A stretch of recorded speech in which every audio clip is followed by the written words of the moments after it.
بسم الله الرحمن الرحيم. waxaan idin akhrinayaa warmurtiyeedka wadajirka ah ee dawladda federaalka Soomaaliya iyo dawladda Eritrea. Madaxweynaha Jamhuuriyadda Federaalka Soomaaliya Mudane Maxamed Cabdullaahi Farmaajo iyo madaxweynaha dawladda Eritrea Mudane Isayaas Afwerqi waxay kulamo wada tashi ah laba maalmood socday 13 iyo 14 bishan December ee 2018 ku yeesheen magaalada Muqdisho, Soomaaliya.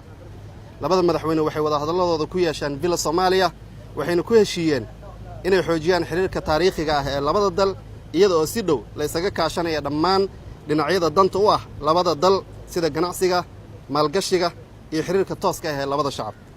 Madaxweynayaashu waxay ka dhawaajiyeen sida ay uga go'an tahay in la dardargeliyo iskaashiga Geeska Afrika iyada oo xoogga la saarayo iskaashiga heer gobol ee dhinacyada horumarka horusocodka iyo barwaaqada.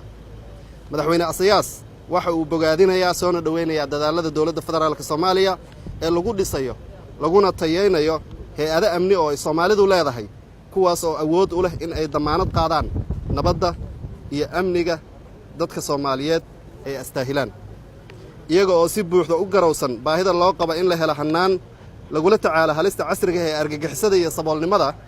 Labada madaxweyne waxa ay ku heshiiyeen inay sii wadaan abuuridda iskaashi xooggan oo dan u ah labada wadan iyo guud ahaan gobolka Geeska Afrika. Labada madaxweyne waxay isla qireen inay jiraan caqabado badan oo ay tahay inay si wada jir ah xal ugu raadiyaan. Sidoo kale waxay ku heshiiyeen in ay mideeyaan taageeradooda iyo dadaalkooda wada jirka ah si loo xalliyo caqabadaha ay labada wadan si gaar ah iyo si guud ahaanba u wajahayaan. Madaxdu waxay isla garteen in iskaashi heer gobol oo waxtar leh uu muhiim u yahay ka gudubka dhibaatooyinka nabad la'aanta, argagixisada, saboolnimada iyo xaalufka deegaanka ee uu gobolku wajahayo. Labada madaxweyne waxay garowsan yihiin in nabadda iyo xasiloonida Soomaaliya ay dan ugu jirto shacabka Soomaaliyeed iyo gobolka guud ahaan.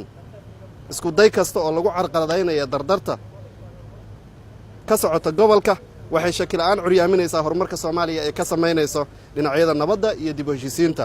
Madaxdu waxay ka midaysan yihiin ka hortagga faafinta xog kasta oo halis ah, raad aan lahayn, siyaasadina dabada ka riixayso, waxayna dhammaan ugu baaqayaan inay ka qayb qaataan nabadda iyo xasiloonida Soomaaliya. Waa mahadsantihiin.